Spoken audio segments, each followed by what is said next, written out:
The question is that this House has considered maternity services. Dr Beccy Cooper. Thank you, Mr Chair, and I thank the Honourable Member for Chichester for calling this debate. As my neighbouring parliamentarian on the South Coast, I know that we are both passionate champions of the health of our coastal residents and want the best healthcare provision for all, including maternity services.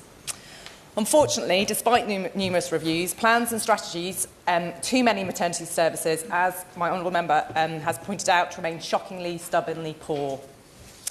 Successive investigations into high-profile failures have described patterns of dysfunctional and even dangerous cultures, failures in listening to families and missed opportunities to address known issues.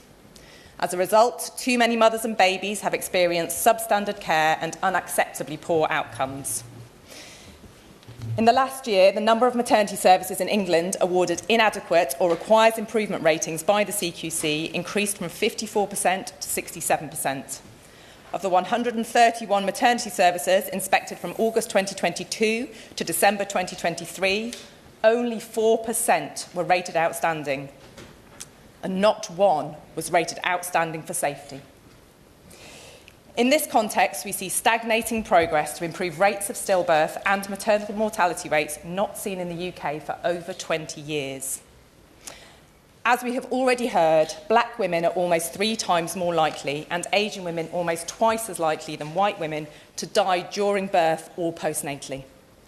Maternal mortality rates for women from the most socioeconomically deprived areas are also twice those for women from the least deprived areas. Closing the black and Asian maternal mortality gap and tackling profound health inequalities such as these is rightly a priority for this Labour government, and it is the reason I went into politics.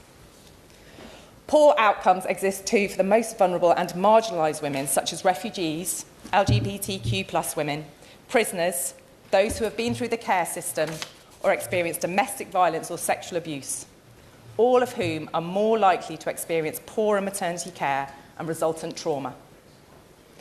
Poor standards in maternity services are part of a wider picture of a healthcare system that has not prioritised women's reproductive health. The Women and Equalities Committee highlights that gynaecological care waiting lists have grown faster than any other speciality in recent years.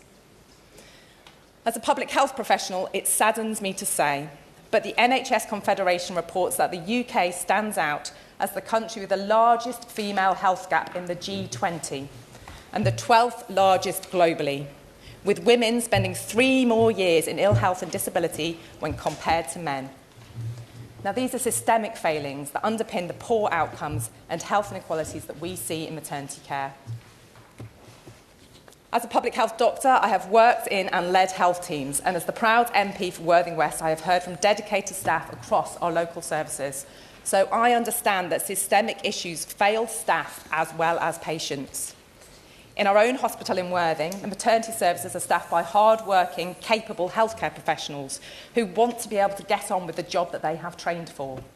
They are as frustrated and saddened as the rest of us when processes, equipment, staffing levels and governance is simply inadequate for the provision of excellent healthcare.